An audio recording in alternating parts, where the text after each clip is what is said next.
Untuk Farah, walaupun kita cuma pernah bersama sebagai rakan kerja di tempat lama, awak antara orang yang meninggalkan kenangan dan kebaikan yang saya masih ingat sampai sekarang. Ku adalah manusia yang paling baik. Seorang yang teramah.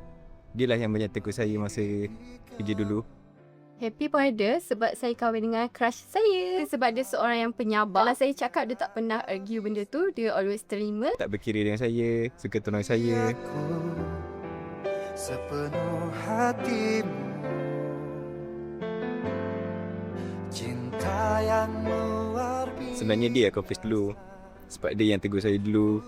Dia paling pendiam kat office tu dan saya suka nyakat orang pendiam. Sakat-sakat tu tiba-tiba tersuka. Saya cakap lah, kalau aku suka kau suka aku tak?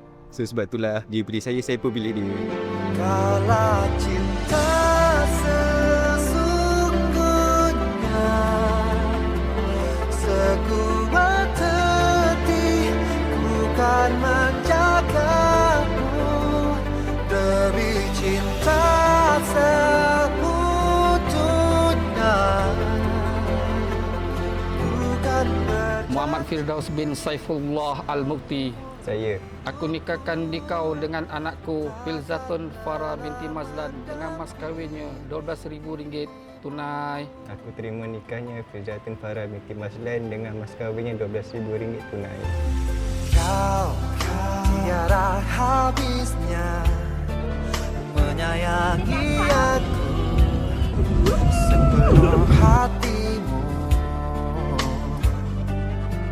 cinta yang luar biasa ku serahkan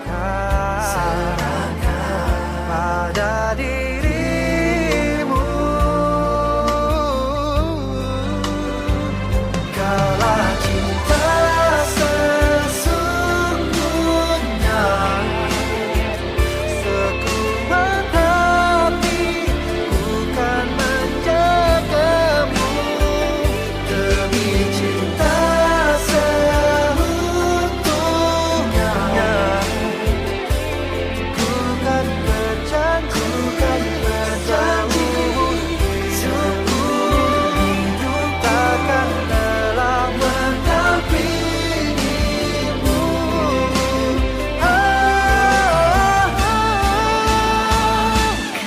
Sangka orang dulu selalu jumpa dekat office, sekarang dah jadi raja sehari.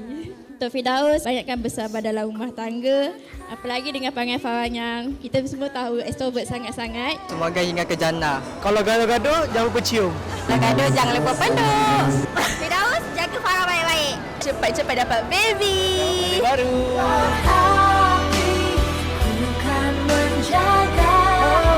Siapakah yang memujuk dahulu sekiranya ada salah faham?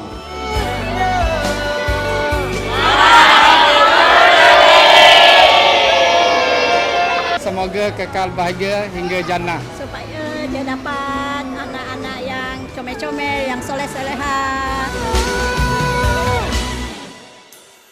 Ku kan berjanji seumur hidupku takkan lelah mendampingimu.